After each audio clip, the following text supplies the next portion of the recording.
We all know that murder is wrong. We feel it instinctively, but why exactly is it wrong? Where does that feeling of wrongness actually come from? Is it a fundamental law of the universe like gravity that we're just sensing, or is it something else entirely? Well, to me, the story of human morality isn't written in the stars, it's written in our neurons, our history, and our biology. So here is 5 reasons why morality isn't real. Hi, my name is Michael, and I'm on this journey of building my own belief system from the ground up. And in the last video, we talked about free will, so today we're tackling another huge topic, morality. And as I'm figuring all of this out, if anything I say makes you think, or if you completely disagree, please let me know in the comments down below. And if you want to follow along and see how this belief system develops, be sure to subscribe. Alright, so when it comes to morality, people usually fall into one of 2 big groups. First, you have moral realists. They believe that right and wrong are real, objective things that exist outside of human opinion. For a moral realist, a statement like lying is wrong is a universal fact, kind of like gravity. It would still be a fact even if humans never existed. On the other side, you have moral-antirealists. They believe the exact opposite, that morality is a human creation. So while we can all agree that putting an innocent person in prison is wrong, it's not an objective truth of the universe. If humans weren't around, the very idea of right and wrong would be meaningless. And from everything that I've read so far, I'm leaning towards more the anti-realist side. Now, that could change in the future, but for now, here's the first reason why I'm thinking that way. Let's start with a classic thought experiment. Imagine you're a surgeon. You have 5 patients and all of them will die today unless they get an organ transplant. Just then, a perfectly healthy person walks in for a routine checkup and it turns out they're a perfect match for all 5 of your dying patients. Now, if you look at this from a purely logical, utilitarian view, the greatest good for the greatest number, the answer is simple. You should sacrifice that one healthy person to save 5. But for almost everyone, doing this would feel deeply wrong. So wrong that we instinctively think that it should be forbidden, even if it technically results in greater overall good. But why does that feeling matter so much? After all, a moral doctrine like utilitarianism is meant to provide a rational framework, a kind of guide for deciding what's right, regardless of how we feel. If the logic leads to a conclusion we don't like, we should still follow the logic. But in reality, we don't. Instead, we kind of reverse engineer our morals. We start with what feels right or wrong and then try to build a moral framework to justify those feelings. And that approach isn't really considered rational in other areas. It would be like saying, well, the earth feels flat, so let's come up with a scientific theory to support that while also ignoring all the evidence that it's actually round.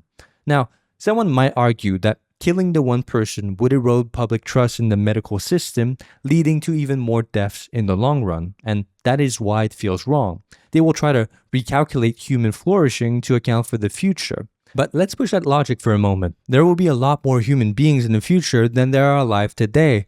And if we're truly obligated to maximize future flourishing, well, shouldn't we be making our own lives significantly worse right now for even the smallest potential benefit for those future generations?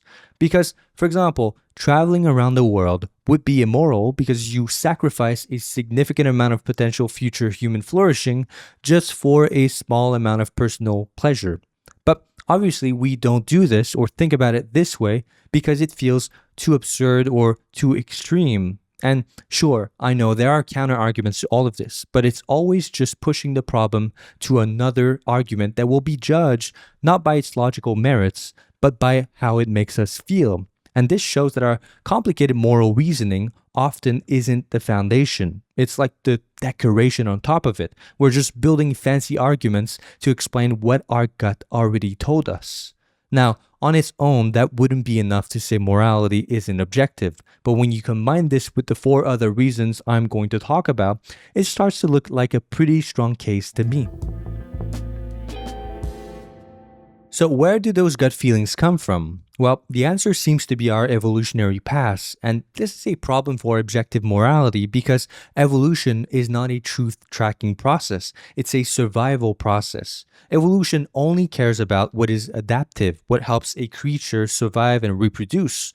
And sometimes truth and adaptiveness lines up, but often they don't. For example, take a look at this famous optical illusion. Square A and square B are objectively the exact same shade of gray. But you don't see it that way because your brain automatically lightens square B because it sees it's in a shadow.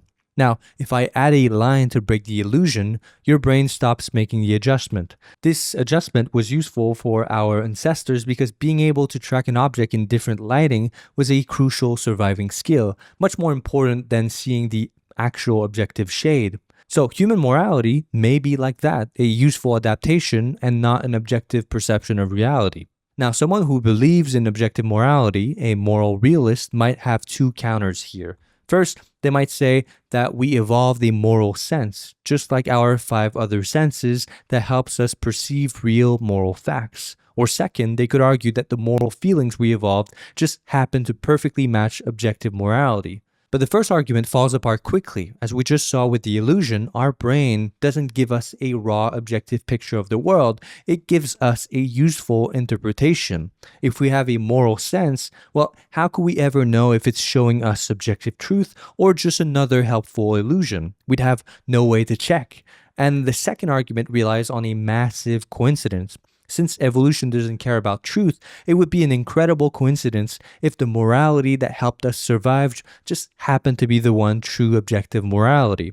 Now, one criticism of this evolutionary argument is that it is a genetic fallacy. A genetic fallacy is when a claim is accepted or refused not because of its content, but because of its origin. For example, if you say, being vegetarian is bad because Hitler was at some point in time a vegetarian, that would be a genetic fallacy because it's not critiquing the diet itself, but the people doing that diet. So a great analogy that challenges this criticism is Richard Joyce's belief pill thought experiment. Imagine someone gives you a pill that causes you to believe that Caesar was stabbed 23 times, and after taking it, you completely forget that you ever took the pill.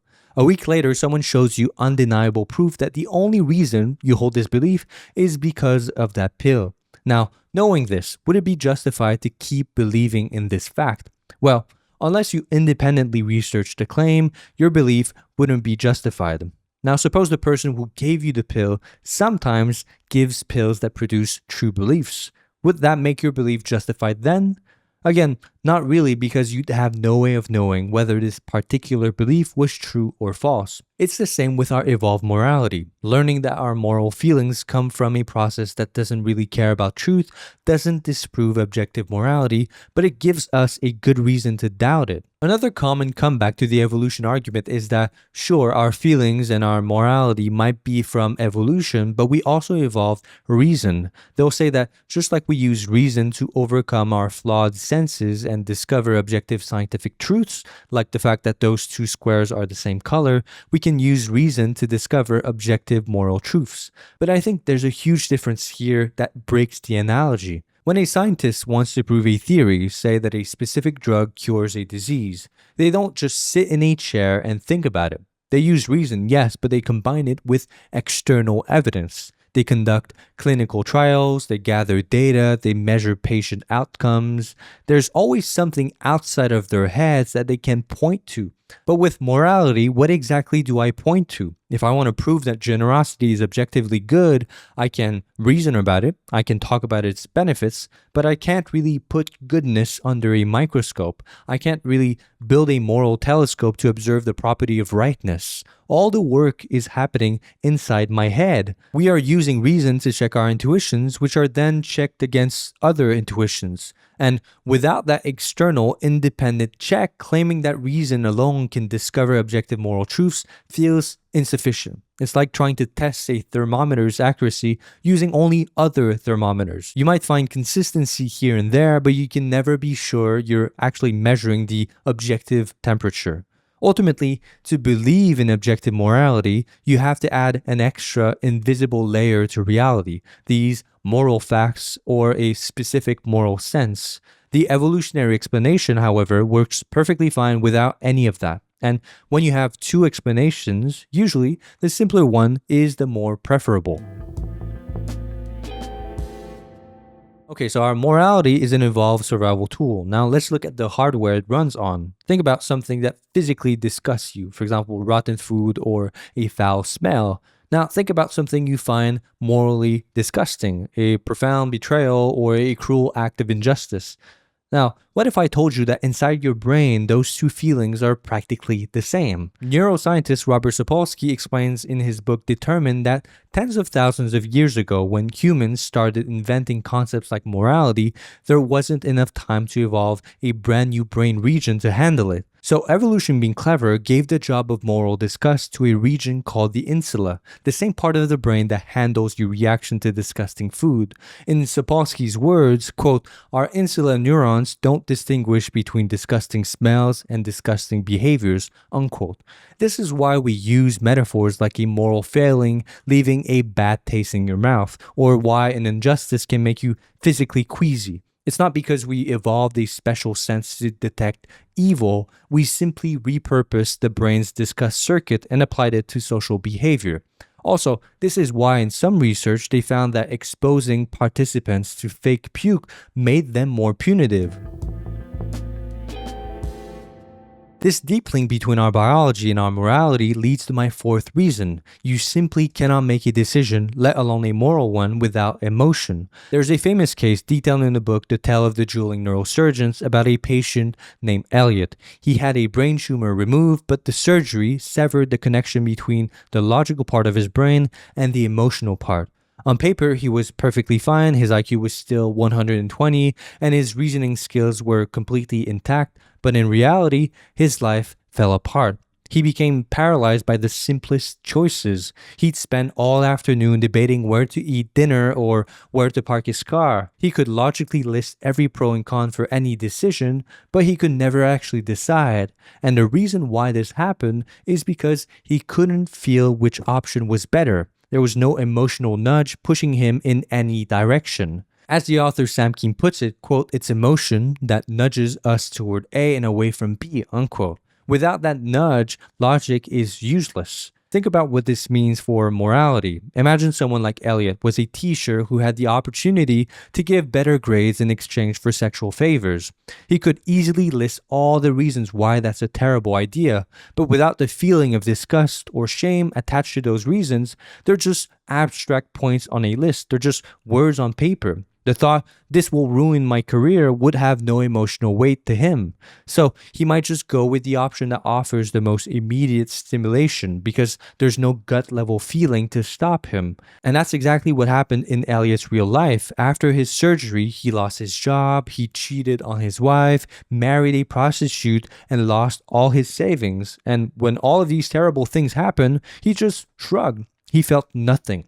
So, if our choices are ultimately driven by these emotional, non-rational impulses, then the idea of morality being truly objective starts to seem a lot less convincing. Our sense of right and wrong is tied directly to our ability to feel. Logic can lay out the options, but usually emotion makes the choice. And that brings me to my fifth and final reason. If morality were an objective fact like gravity, you'd expect it to be the same or extremely similar everywhere, but it's not. For example, sociologists and anthropologists have studied what they called cultures of honor. These cultures tend to pop up in harsh environments where resources are scarce and there's no reliable police force to protect you. Think of herding communities from history where your entire family's wealth could be stolen in a single night. In a culture of honor, the moral thing to do when you're insulted or challenged is to respond with overwhelming force. It's not just about pride, it's a survival strategy. Your reputation for being tough is literally the only thing protecting your property and your family. In that context, backing down from a fight isn't just seen as weak, it's seen as immoral because it puts everyone you care about at risk. Now take someone from that culture and drop them into a modern city with a strong police force and secure jobs. That same aggressive behavior would be seen as unhinged and deeply immoral because in this new context, the moral action is to de-escalate, turn the other cheek, or call the police. The same action is moral in one place and immoral in another, and if moral truths were real and universal, well, they shouldn't really change so drastically based on your environment. And this isn't just about different ways of thinking, it's literally in their biology. Studies shows that when people from honor cultures are disrespected, their bodies are flooded with higher levels of cortisol and testosterone than people from other cultures. We also see this with cultural differences, like the contrast between individualists and collectivist societies and what they consider right and wrong. When morality is this variable, this dependent on geography, history, and even biology, it looks a lot less like an objective fact of the universe and a lot more like a human adaptation. So let's put all of this together. We've seen that our gut feelings can easily override moral doctrines. We know these feelings were shaped by a blind evolutionary process that cares only about survival and not truth. In fact, the part of our brain that feels moral disgust is the same part that warns us not to eat spoiled food. We've also seen that without our emotions, we can't even make simple choices, let alone moral ones. And finally, we know the rule book for what's considered right and wrong changes dramatically depending on where and how you live. So, for all of these reasons, I just can't get on board with the idea of an objective morality. But that doesn't mean morality is completely subjective like your taste in music. Here's how I currently see it. First, because all humans share a common ancestry, we also share a set of core moral intuitions. However, these basic intuitions are then shaped by two major things: your factual understanding of the world and your environment, things like how your society gets food, how secure you are, and the landscape around you. Genetic probably also play a role in all of this, but I just don't know how much. Fortunately for us, someone's factual understanding of the world and environment are pretty malleable. The psychologist Richard Nisbett talks about this in his book, The Geography of Thought. He shows that our cognitive processes can change when we spend enough time immersed in another culture. This suggests that what we feel is right and wrong isn't fixed but can evolve. So if morality isn't objective, how can we figure out what is right and wrong? Well, this will be a topic for a future video.